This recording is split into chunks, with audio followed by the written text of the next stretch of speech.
Good evening, everybody. Chef Kareen and I welcome you to week 3 here in CU 132. What an awesome experience it's been so far.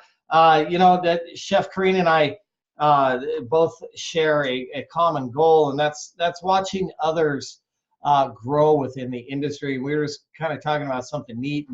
And, culinary arts is one of the few occupations or the few activities in this world that brings people together from all walks of life, regardless of background, regardless of diversity. We're all one when we're in the kitchen, which is a beautiful thing. I struggled when I went to school. I was a complete failure in the classroom, trying to sit there and listening to mathematics and biology and everything else. It just made no sense to me. But when I started working in the kitchen, my gosh, everything started making sense to me. I learned math, I learned science, I learned how to add, subtract, divide. And so I think that this career is, it's amazing what it can do for people because we all learn a little bit differently. Chef Kareen, aren't you on board with that? Yes, I still don't like math. Sorry. Yeah. I learned to fall in love with math. Once you get up, to the executive chef, director of food and beverage, you're managing major finances and working with spreadsheets and learning how to read all these algorithms and everything else. And it can be quite fascinating, but it all makes sense because you've done it with your hands and you know what you've got going on. So those are a couple of things that you want to look forward to. And another thing to look forward to is in this industry, if you're here to make yourself happy, could be rough because the most successful chefs like Chef Kareen in this world are people that focus on helping others. And that's what the world of culinary arts is all about because we like to make other people happy with what we do. And that's kind of one of the real big secrets. Ladies and gents, a couple of very special announcements for this week.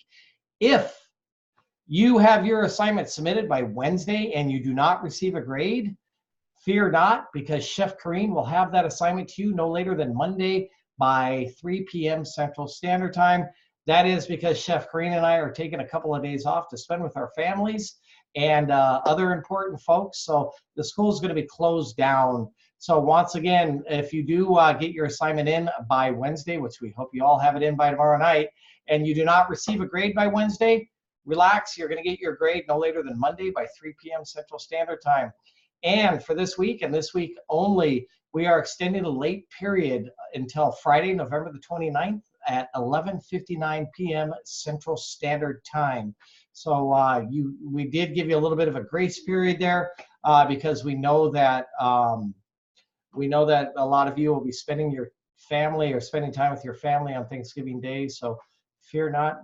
If you have to get it in late, it can be Friday, November the 29th up until 11:59 p.m. Central Standard Time. And before we forget to say it, we hope all of you take a few minutes this week to sit down and enjoy being with your family, friends, and associates, and just be thankful for all the great opportunities that you have and the road that you're on to the future as well. So I think this class has a very, very bright future. Week 2 in CU 132, I think, was pretty awesome.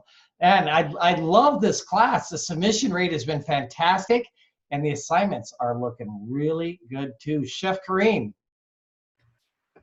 Hello, everybody. First, I want to say you should see all of your faces when he said that you have a late period. I thought you would be jumping for joy. Everyone's like, huh?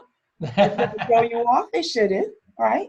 And like he said, enjoy your holidays. For those of you who are cooking, this is a great opportunity to use your techniques. And yes, I'm going to peek somehow and look at your knife skills. I'm going to do it, all right? So, okay, in regards to week 2, onions, cooking onions. We talk about this industry. You will encounter onions on every aspect of this journey. Now, many of you wrote in your narrative about the process of patience. Yes, the onions will make you learn patience, low and slow. All right. You did well on the soups. The only thing I came across that would mention is the caramelization of the onions. Some of you I can tell was holding back. Those onions still look really light, y'all. We need some color. That color, when you allow it to develop, you're developing depth in flavor and of course color. Because the color of the soup not only comes from the beef stock, the onions give it some color too. And then allowing it to caramelize, you're transforming that onion to a whole nother level. All right. I did see one or two so far that it slipped by them and it got a little dark. I think whoever did it, they walked away for a minute. Don't walk away from your onions.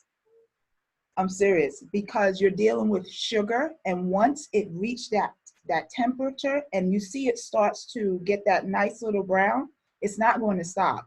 Even if you took it off the stove, it's going to still cook. That's carryover cooking, right? So let me show you some of your displays.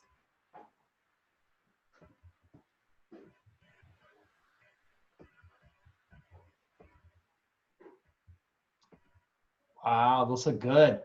Look at that. I know. Now, for someone that really doesn't like the texture of onions, like I said, I do really appreciate onions, just like I appreciate math, besides the little joke I made up front. But onions are in everything. So here nice, I mean, the platings are gorgeous too. See, this one is a little on the light side. What you want is for that cheese to bubble up. And then when it bubbles up and it kind of explodes, you see all of this little, what may look like imperfections, but with this soup, that's what you want. You want it to spill over, right? And then let's get to the next one. Let's move this. See, I don't know if this is in your way, but as you can see it. And look, they're going out and finding these cute little crock pots. You know, the platings are really nice. This one is spilling over, so is this one, right? And you know what?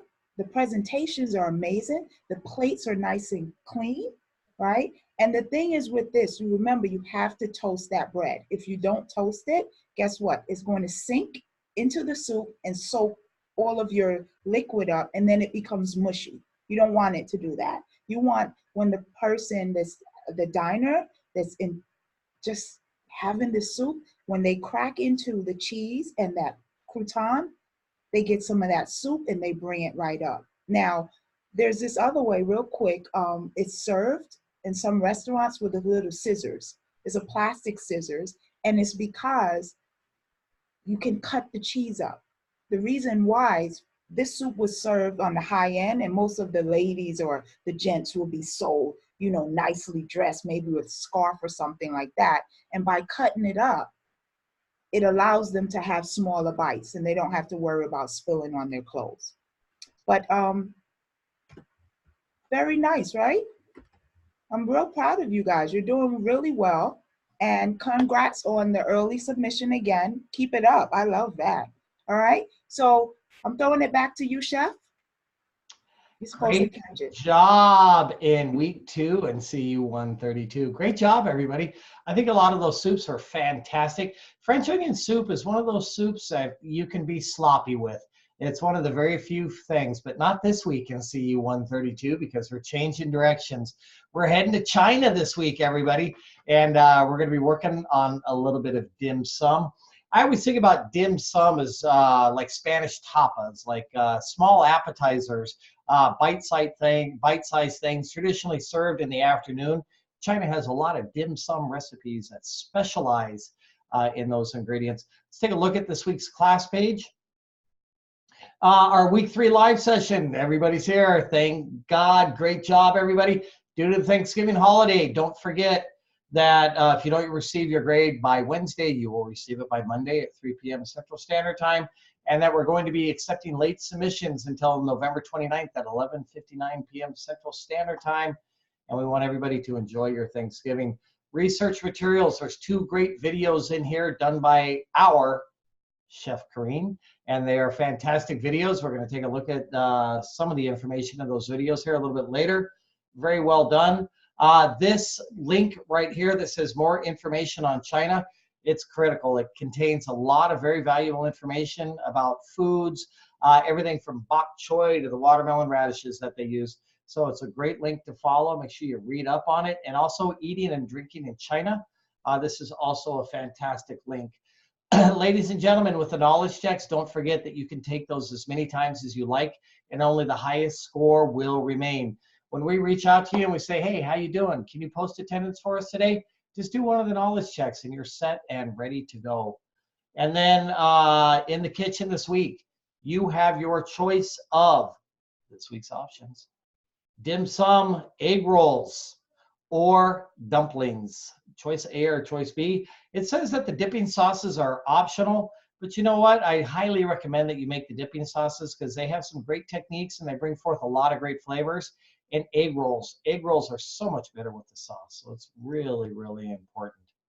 Any questions about week 3 in CU 122, ladies and gentlemen? Anybody? Anyone?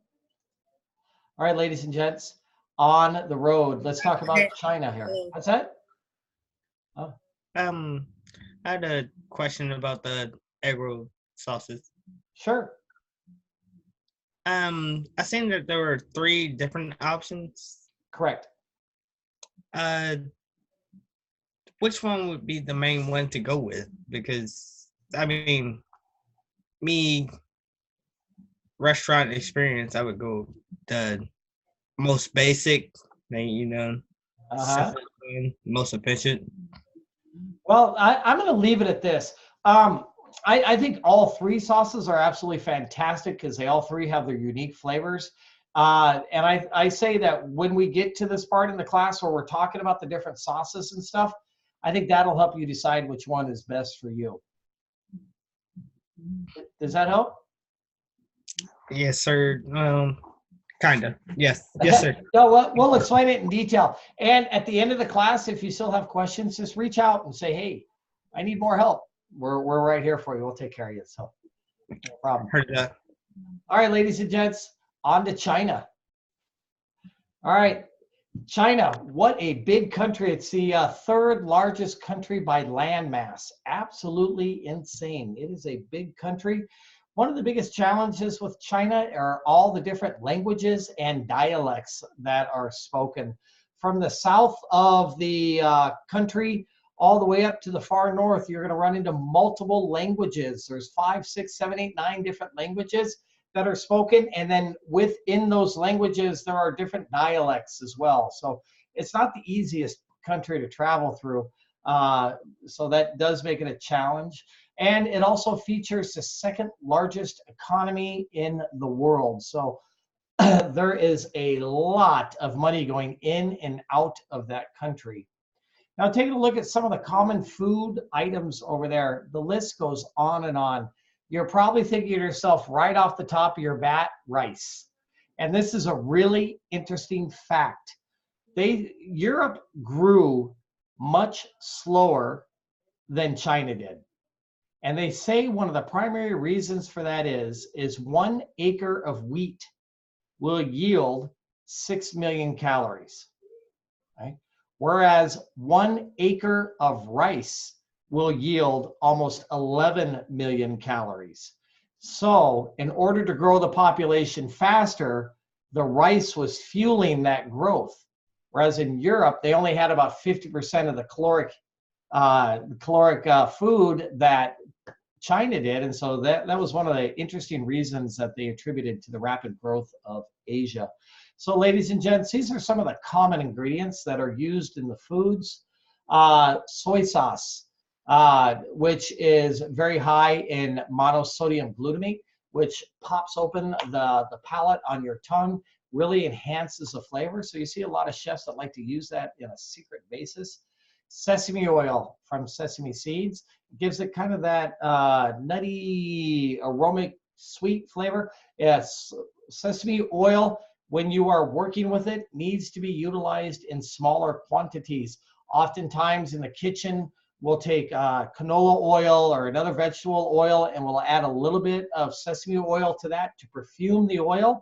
But sometimes when you're using sesame oil straight, oh boy, it'd be a little too much. Oyster sauce from fermented shellfish, absolutely wonderful. Cornstarch, right? Vinegars, a lot of vinegars used in that cuisine. When I think of Chinese food, you get a lot of those sweet and sour flavors working together. In French, we refer to that as being gastrique, where you have kind of a sweet and sour sauce. However, in China, it's a lot of the sugars and the vinegars working against each other. Star anise, which adds a nice, slightly sweeter unami flavor. Cinnamon, bok choy, which is a member of the cabbage family. Garlic, shallots, a lot of seafood coming in off the ocean there.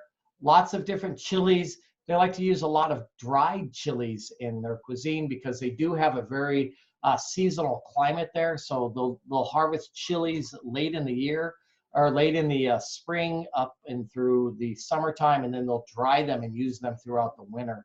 You have to remember the heat found in a chili is called capsaicin. Capsaicin is also a natural pain reliever and also a natural anti-inflammatory. So it does do a lot of good for the body. And the Chinese are very intelligent people because they've always looked to their foods as a way to heal their bodies, which made a lot of sense. And so you will see a lot of medicinal things going on with the Chinese food. Ginger, which is a natural probiotic for the gut health. It is also considered to be a prebiotic because it does introduce biomes and microbiomes into the gut health. So that is absolutely fantastic for you. And we all love the flavor of ginger. Bean sprouts, excellent source of fiber. Mushrooms, great savory flavor. Eggplant, tofu, and noodles, a lot of different types of noodles over there. Rice, and rice. Tea, Chinese love tea.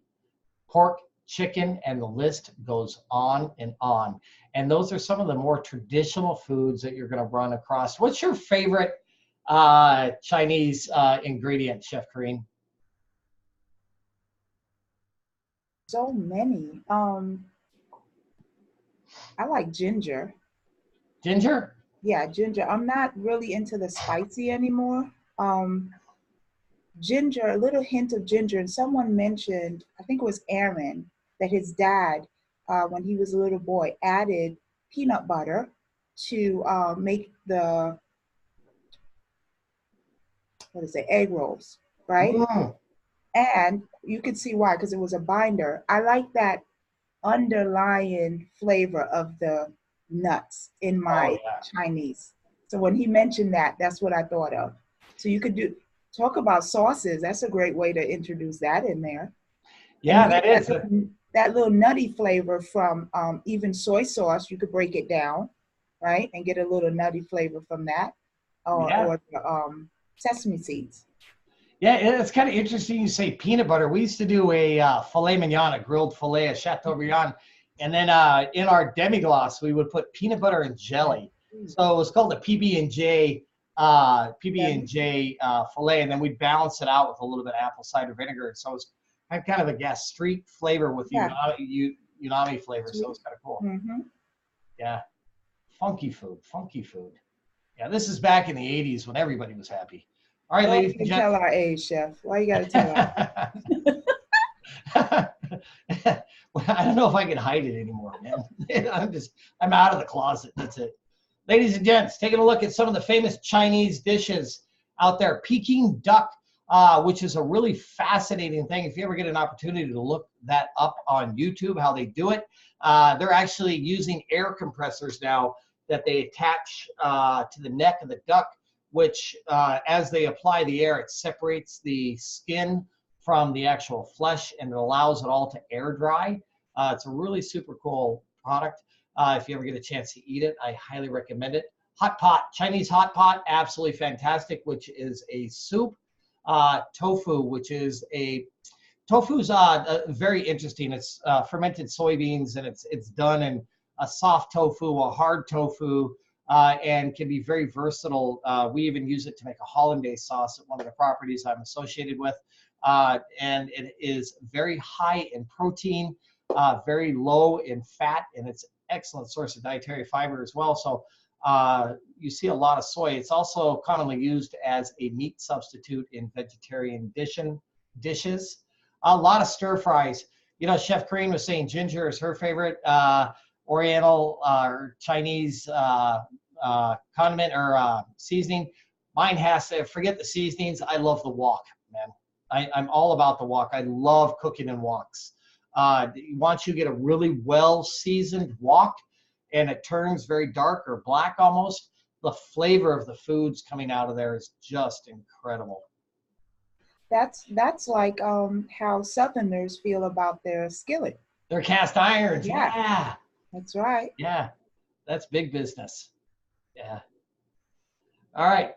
Yeah. You know, like they say, you know, you can take my wife, but don't touch my wok. Yeah.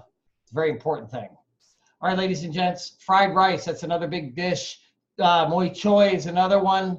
And dumplings and a lot of different soups. They're really into soups there. So those are some of the more popular Asian dishes, Chinese dishes. And I've had some of those and I love them.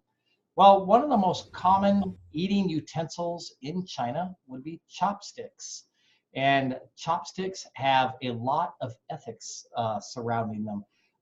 So here are a couple of rules to follow should you find yourself in China eating with chopsticks. A little bit of history first. They go all the way back to the 21st century BC, so they've been around for a few years.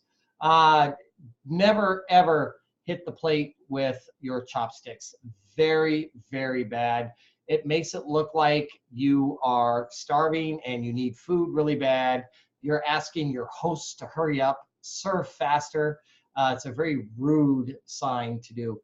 And then with your chopsticks, don't point at anybody with them. That's taken the wrong way. Those are fighting words in China.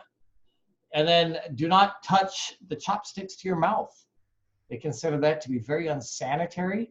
And it's also a sign that you're not educated or you don't have the I don't know how to phrase that properly, but you don't have the education to properly use chopsticks. So I don't know if that's true or not, but sometimes that's what they assume. And then don't stick the chopsticks into your food. So don't take the chopsticks and start digging around. Just like Chef Corinne just said, you're out of here. You're out. You're gone. Right? Or that means death to the chef. So you don't want to insult them. Right. They get very upset. They get very, very, very, very touchy about any form of disrespect towards the chef. And they take that very seriously in the culture. So they perform at a very high level. So you need to make sure you follow that. All right, ladies and gents, here's kind of a cool little poster with some additional Chinese etiquette when it comes to chopsticks, right? So, try not to, shovel food into your mouth. They get a little concerned about that one as well. So these are a couple of things on this poster that you should try not to do. You should not use your chopsticks to locate or move your china. They get a little touchy about doing that. Once again, try not to be licking your chopsticks. That kind of doesn't go over so well. Don't pick it up and let the sauce drip. Yeah, that's not too good either. So chopstick etiquette goes a long way. Very, very important. Yeah. All right, ladies and gents, a few moments ago, we mentioned that the Chinese culture takes food as medicine, and for many, many years, they had certain theories about eating certain flavors that would affect certain parts of the body. And I've always been very fascinated by this, and I think there is some truth behind it, right? So they work on the 5 different flavors, and those 5 different flavors are the flavors that we have on our palate, right? So we have sweet, sour, bitter. What else am I missing, Chef Corinne? Savory. Got to get that umami. Oh, yeah, the savory, absolutely. So the 5 flavors, right? Sweet, salt, sour, bitter, savory, umami, right? So those are the 5 flavors, and they believe that each one of those flavors has a different effect on a different part of the body, right? So with the sour flavor, right, they're saying that affects the liver, right? the bitter flavor, which is found on the back of the tongue and also invokes the gag reflex, has some effect on the heart, right? The sweet flavor, the corn and squashes, that type of thing, they're saying has an effect on the digestion system, which we're learning that's not so true right now. To help your lungs, they like the spicy foods. And then to help the kidneys, they turn themselves to salty foods, but they have a lot of different salty foods in the Asian cuisine. So, does anybody have any questions so far? All right, ladies and gents, let's take a look at our two different options that we have this week. The first option that we're going to look at is egg rolls. The recipe that we're working with this week yields 10 egg rolls. There's two big differences between egg rolls and dumplings. Egg rolls, the filling is cooked and rolled and fried, and the dumplings, the filling is raw and then folded together like a purse or a basket, and then they are steamed. And so those are but the fillings, the ingredients are fairly similar, but those other things would be the big difference. So taking a look at the egg roll recipe here. So these are the primary ingredients. If you can't find Napa cabbage, you can do finely shredded green cabbage. That will work out quite well. Sesame oil, I talked about that a moment ago. That's a pretty necessary ingredient for this recipe, and it's widely available. Soy sauce, if you do, you're kind of sensitive to sodium, you could probably switch over to Tamari, which is a low sodium soy sauce. That would work quite well. Egg roll wrappers are commonly found in most restaurant or most grocery stores now. If you don't find them in the fresh section, look in the frozen section. They're probably going to be in there, but they are widely available. So other than that, the ground pork, widely available. Garlic, ginger, green onion, carrot shredded, and those are the primary ingredients.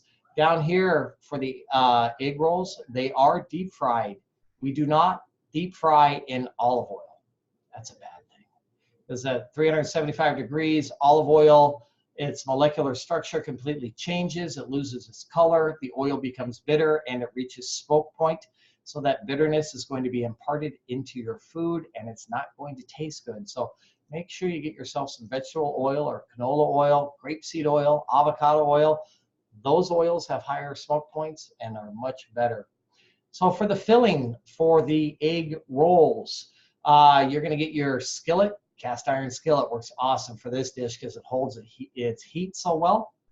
You're going to put that over medium heat, and you're going to add your sesame oil. This is a really important technique when it comes to Asian cuisine. They like to add their oil, and then they add their aromatics. The aromatics in this dish are going to be the garlic, the ginger, and the scallion. What that's going to do, it's going to perfume the oil, right, which is a very important technique. Make sure you get that right. And then you're going to add the remainder of your ingredients, the pork, the carrot, the cabbage, the soy, the salt, pepper. Cook until the pork is cooked through. And then you're going to remove any fat from that mixture by straining it. And then make sure you allow it to cool. Don't let it sit in your pan to cool. Put it onto a half sheet pan, spread it out evenly so it cools evenly and it does not stay warm. You don't get any pockets of heat in there. I highly recommend you take a moment to taste the product at this stage. Your pork is cooked, everything is cooked. Taste it, check it for seasonings, make sure that it's good to go. And then this next part, the assembly of the actual egg rolls, we're going to take a look at Chef Kareen because she rocked the house when she did this one here. And I think this will help you understand it a little bit better. There's a couple of very important things to watch out for in this video. Number one, when you put the egg roll wrapper down, make sure that the point of it's got 4 corners. Make sure one corner is pointing at your belly. You want to have the diamond shape like this in front of you. It's very important.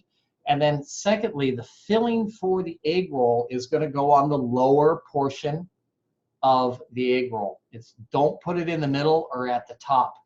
And then the third most important thing to watch in this video is once it begins to roll, then you egg wash. Do not egg wash first. So make sure you follow the steps on this. Let's take a quick look at this video here. The egg rolls. Start by gathering the wrappers and having the egg yolk available in a bowl next to it. To start assembling, take one wrapper and lay it out on a flat surface with one corner facing you like a diamond. Next, add some of the filling to the lower third of the wrapper closest to you.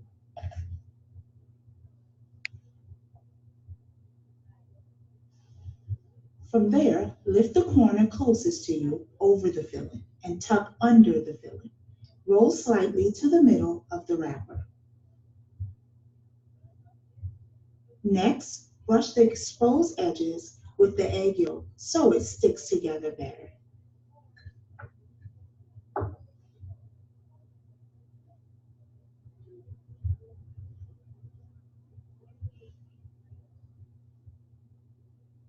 After brushing with egg, continue rolling to form a cylinder, much like folding a burrito.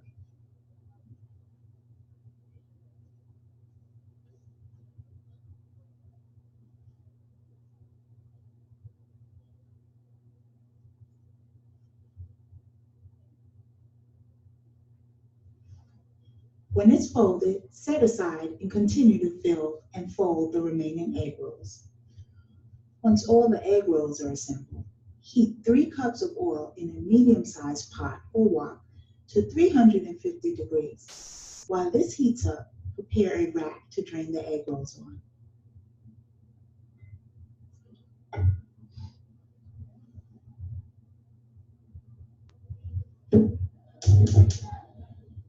When the oil is ready, carefully add 1 egg roll at a time with no more than 2 at once. After adding, fry them, turning frequently. Continue frying until they become golden brown, about 6 to 7 minutes each. As each egg roll is finished, remove and place it on the rack. So ladies and gents, those are the key points to be watching for when making the egg rolls. One thing that Chef Kareen talks about in that video, when the egg rolls come out of the oil, it is important that they go onto a rack, and that's all the way around for all fried foods.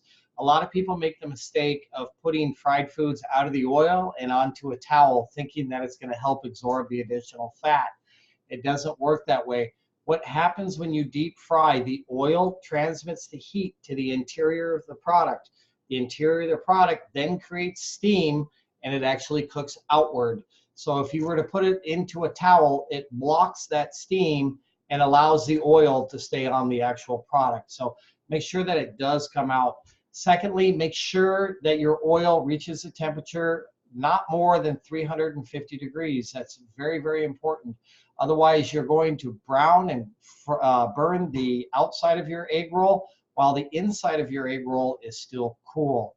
Another really important thing to remember here is do not overcrowd the oil when you add your egg rolls, because you're going to drop the temperature of the oil too much, and then once that happens, your egg rolls are going to begin absorbing oil, and they're kind of soggy and not too good. So remember those techniques. Chef Kareen also did another fantastic technique in there. She assembled all of the egg rolls, then set her fry station. That's critical that you do that. You don't want to be frying and making at the same time, because things are going to burn and not get done properly. So, Stefan, what's your question?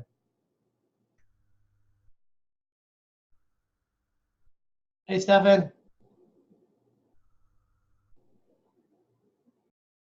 Can you hear me? Yeah, you're good. Sir, is actually Stephen. Oh, Stephen, I'm sorry. Yeah. That's okay. I'm still learning my own name. Nah, it's quite all right. No, I had a question because I know y'all mentioned. I got to take a look at you know, with the I guess the I got to look at the video earlier today while I was at work. I thought it was very good. Now you was just mentioning something about the dumplings. Is that like the same dumplings you use in wonton soup? Similar, similar, but we're gonna get into the dumplings right now. We're gonna talk about those, and I think you'll see the difference. The dumplings that are used in the soup are sealed all the way around, which prevents any of the filling from falling out. Whereas a dumpling for dim sum is more shaped into a little basket, and Oh, that's kind of one of the big differences there. okay. Does that answer your question there, Stephen? Yes, yeah. All right. Thanks, And Mike. All right, ladies and gents, any questions about the egg rolls? Right. If you do choose to make those, you can make them. For example, you can make them on Saturday, throw them in the refrigerator, let them cool overnight, make sure that they are wrapped so they don't dry out in the refrigerator, and then invite some friends over on Sunday. And then you guys can sit around and have a little dim sum together. So this is a great exercise that you can utilize your time management skills, because you can do a little bit today, you can cook your filling today, you can assemble tomorrow, and then you can fry on the next day, and then boom, hit Chef Kareen with that assignment, and you're good to go. So this is a great week to practice all of those skills. Ladies and gents, let's talk a little bit about the dumplings here. And I think Chef Kareen can probably do a fantastic job on how to assemble those things. But I'll talk to you about the filling here real quick and how all that works. The filling for this dish, there's a couple of really important things to remember. The ingredients are kind of the same. We have the pork, we have egg, we have garlic, ginger, green onion, sesame oil, soy sauce, salt, and pepper. There's no cabbage, and there is egg in this mixture as well. And the egg is the binding agent that's going to help it hold still. I always think whenever I'm making these that I'm making little meatballs or something like that. So you're going to combine all of your raw ingredients together. And then the big trick here is you need to make sure that you take a very small portion and make a very small patty, cook it off, and then taste it. And that is a habit that you really need to get yourselves into for everything you do in the world of culinary arts. Taste the food at different stages. It's very, very important. And then I love the steamed dumplings this week. The recipe is calling for steaming them. If you don't have a bamboo steamer at home, fear not, life is good. There's a lot of different other things that you can do. You can use a pasta basket or a colander that is set over a large pot. Highly recommend you put a piece of parchment paper down, still leave enough room on the sides that a lot of steam is working its way in, and then put your dumplings in there and then cover the pot. The easiest way that I have found to assemble these dumplings over the years is I've always referred to them to a beggar's purse, right? So you have your dumpling, your wonton, and then you're going to put a scoop of your filling, and then you're going to pinch it up with water, sealing the two wontons, or the edges of the wontons together. Chef Kareen, do you have a better explanation? No, that's actually perfect, right? As opposed to using the egg wash. In this case, the water and the flour comes together and becomes like glue, right? And it becomes pinch. So you just want to make sure you're keeping everything contained in this little beggar's purse. And that's it. Yeah. So it's real important. Just remember to put the wonton wrapper into your hand, right? And then you're going to put a scoop, I think it's 2 ounces, maybe 3 ounces of filling right in the center, depending on the size of your wonton wrapper. If you have a larger wonton wrapper, you're going to use more filling. A smaller one, I always think about a golf ball size. It's fairly close. And then you're going to put a little water down around the edge of the wrapper. You're going to set it down and then bring the edges up together and pinch. And we're going to take a look at a picture here in just a second about what that looks like. Are there any questions about that? Deborah?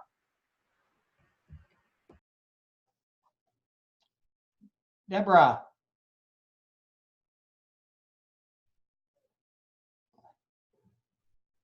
Deborah?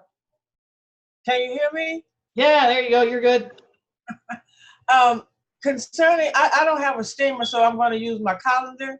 Sure. You said put some parchment in it. You mean put parchment in the bottom of the colander when I set it over the water?